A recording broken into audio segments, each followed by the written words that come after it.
UPS driver makes a quick decision when woman hands him a box with a secret message. The house had seemed empty as he pulled up the drive. All was quiet. He knocked on the door and Mrs. Jordan handed him the parcel. He didn't notice it right away. But as he went to load the package, something on the side of the box caught his eye.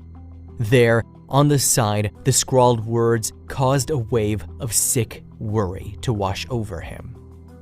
Charles Gordon was a Navy veteran and he knew something wasn't right when he saw it. His keen eye for detail had been honed in all his years of training to pick up on the subtler details that most men wouldn't notice. Now at age 55, he was a UPS driver, and he enjoyed his work and the gentle pace that came with it, driving from home to home, making deliveries. It was a far cry from when he had served in the Navy. Little did he know, all that was about to change. Charles had built quite a reputation in Missouri. His work took him across the county, where he made many acquaintances on his travels. He prided himself on building a special relationship with all of his package's recipients. He knew their names and they knew his. But the residents never knew just how lucky they were that the ex-US Navy SEAL was looking out for them, until it was almost too late. When Charles received a call to fetch a package from a home in Franklin County, he didn't understand just what he was getting himself into. He knew that house and he knew the couple that lived there. On the surface, Mr. and Mrs. Jordan seemed like a normal couple. Only one day, their behavior struck him as a little odd. It had started out as a quiet, cold morning for Charles. He hummed as he plotted his route and wound his way through Franklin County, picking up and delivering the parcels he had been assigned. When he reached the Jordan residence, he pulled up into the drive like he always did and walked up the front steps. He had no idea that he was walking into a living nightmare. Charles knocked on the door 3 times and waited the cursory 5 minutes before knocking again. Stomping his feet to keep warm, he glanced over his shoulder and saw Mr. Jordan's pickup truck in the parking bay. "Hello?" he yelled. "UPS." Perhaps nobody was home after all. He scanned the porch for the parcel he was meant to be picking up. No package. He was just about to turn and leave when he heard the front door unlatch. The door opened a crack and an eye appeared. "Mrs. Jordan, I'm here to collect a package," Charles explained. The door widened and she stood there smiling tightly. Then Mr. Jordan stepped out from behind his wife and greeted Charles tersely. He held his wife close and ordered her to give the UPS driver the package. But as she did, something in her eyes told Charles that something just wasn't right.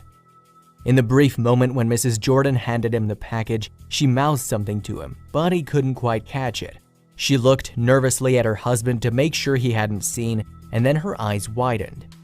She was trying to tell him something, but why couldn't she say it in front of her husband? Charles took in her appearance as best he could before the door was hurriedly slammed shut again. All the clues were there. Her hair was disheveled and she had dark rings under her tired eyes. And her eyes, they were pleading him to do something. She looked like a frightened animal. And the way that Mr. Jordan had held her close, there was just something he didn't like about it. He was concerned at first but tried to shrug the feeling of worry off. Perhaps he was being paranoid. After all, what his clients did behind closed doors wasn't any of his business. Maybe the couple had had an argument. That must be it, he reasoned, before walking back to his truck. But when he put the parcel in the back, he saw what she had been trying to tell him all along. "Call 911" was scrawled on the side of the box, on the side that she had carefully kept facing away from her husband as she handed it to him. His heart began to race and a metallic taste crept up his throat. He glanced back at the house and saw Mr. Jordan watching him coldly from the window. He instinctively knew that he had to act like nothing was wrong, or it would all be over. Charles climbed into his seat slowly and deliberately, as if he was in no hurry to get away from that place. He felt Mr. Jordan's eyes burning a hole in his back as he rolled away. It took all his self-control to resist the urge to speed out of the driveway. But when he rounded the corner and out of sight, he pulled out his phone and slammed the numbers in. He heard the reassuring voice on the other end of the line, 911, what's your emergency? And explained everything. the parcel, Mr. Jordan's behavior, and Mrs. Jordan's frightened eyes.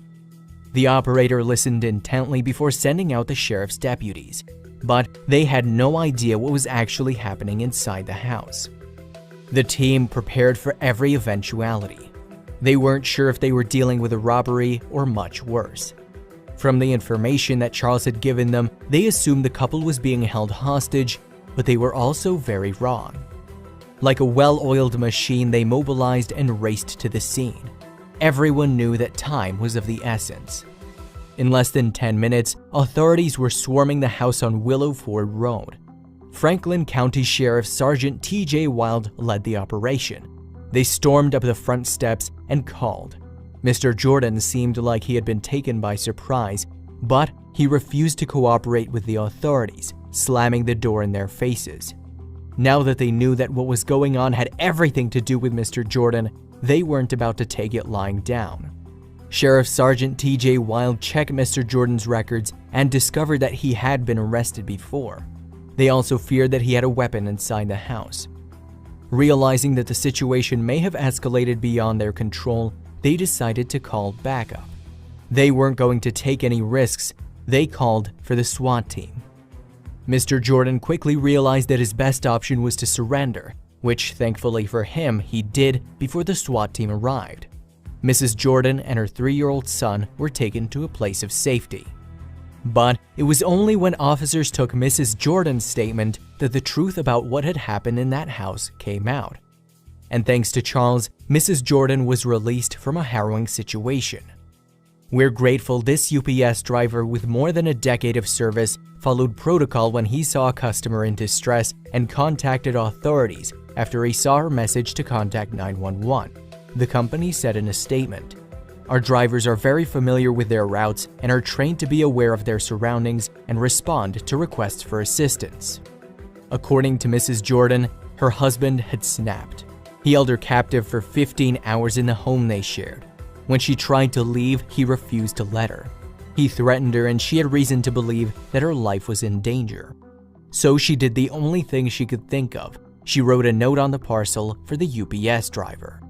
James Jordan was promptly arrested and charged. He was held in Franklin County Jail with a bail set at $100,000. The charges stemmed from actions that occurred in the home with a female victim prior to the arrival of the delivery service, who noticed a message for help written on a package he was to pick up. Franklin County Sheriff's Office said in a statement, "If it weren't for the quick-thinking UPS driver, the situation may have been a lot worse."